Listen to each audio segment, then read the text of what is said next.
Comme le procureur allemand ou le président de la République avant lui, Albert II de Monaco s'est d'abord recueilli devant le monument aux morts, victimes du massacre du 25 août 1944.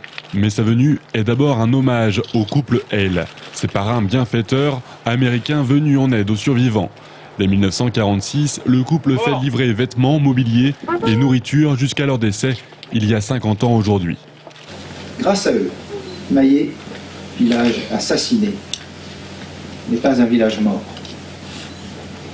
Les bourreaux n'ont pas gagné, n'ont pas réussi à éteindre la flamme de cette humanité qui est comme la revanche des parents disparus. À présent, immortalisé par une sculpture de Michel Audiard, ces deux visages réunis de Catherine et Girard restent gravés dans la mémoire de ceux qui n'étaient alors que des enfants. Tous se souviennent de leur visite à la Tour Eiffel et chacune de leurs visites qui était jour de fête, mais pas seulement. Ils ont amené beaucoup. Ils étaient charmants. Puis alors très simple, hein. Ils nous prenaient un peu, vous savez, quand ils marchaient, qu'ils venaient avec les enfants qui sortaient de l'école, ils nous prenaient par les épaules. Ils étaient vraiment, c'était des gens adorables. Hein. Bernard Héliôme, le maire du village, voit dans cet hommage et la venue du prince de Monaco un nouvel appui au combat de mémoire que mène le village depuis plusieurs années maintenant.